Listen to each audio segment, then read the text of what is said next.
ऐसा आप देख सकते हैं कि मेरे हाथ में है यूनिस्टोन। कितने ही सालों से अगर वो पत्थर आपके गुर्दों में हो या पित्ते में, ग्लैडर के भी जहाँ पत्थर होता है ऑपरेशन से नहीं निकलता, लेकिन ये दवा खाने के बाद वो आपको जो यूरिन के जरिए जो है बुरा होकर निकल जाएगा। जहाँ बड़े बड़े ऑपरेशन फेल हो जाते वहां पर ये दवा काम करती है।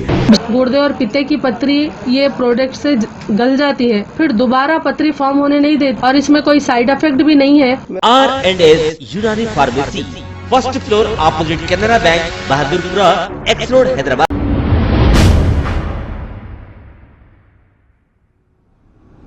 अस्सलाम वालेकुम नाजरीन, मैं हूं अब्दुल याज़। आइए देखते हैं आज का खबरनामा। आज बाकोबन हॉस्पिटल में all India Muslim personal law board के जनरल सेक्रेटरी मौलाना खालिद सैफुल्लाह रहमानी साहब खिबला ने फ्लैग होस्टिंग की। आइए देखते हैं ये रिपोर्ट।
हमारे मुख्य मेहमान all India Muslim personal law board के जनरल सेक्रेटरी मोहतरम मौलाना खालिद सैफुल्लाह रहमानी साहब आले हमारे दरमियान में हैं।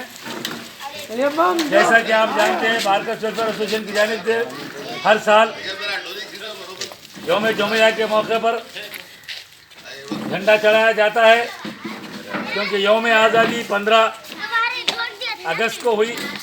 अंग्रेज़ों से हमने ग़ुलामी से छुटकारा हासिल किया। उसके बाद यौम जमहूरिया 26 जनवरी को इस खूबसूरत मुल्क का, इस प्यारे मुल्क का, एक अमन वाले मुल्क का दस्तूर बनाया गया और इसमें, इस दस्तूर में सारे जो है लोगों को, सारी जो है कम्युनिटीज़ को जो है हुकूक दिया गया। इस खूबसूरत दस्तूर में तमाम लोगों के हुकूक जो है इसमें शामिल है। और इस दस्तूर के बाद आज भी कुछ लोग नफ़रत की आग फैलाने की कोशिश कर रहे हैं, तो अल्लाह से दुआ है कि अल्लाह ताला इनको निस्तो नाबूद फरमा दे और हमारे हिंदुस्तान में अमन और सलामती हो के फैसले तो हर वक्त आगे भी पहुंचाते रहे मेरे मालिक। और आज हमारे दरमियान में जो शख्सियत है, अल्लाह इनको सेहत व आफियत अता फरमाए, हमारे सरों पे इनको कायम रखे, इनको अपनी हिफाजत में रखे अपनी रहमत के साए में रखे, अपनी अमान में रखे।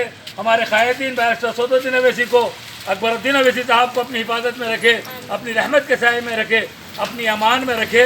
और आखिर में मैं यही कहूँगा आपसे कि हमको हमारे हमसाया के साथ हमारे हुजूर ने, हमारे नबी अकरम सल्लल्लाहु अलैहि वसल्लम ने जिस तरह से रहने की ताकीद की है, हमारे हमवतनों के साथ उसी तरह हम रहते हैं, आगे भी इंशाल्लाह उसी पे चलेंगे।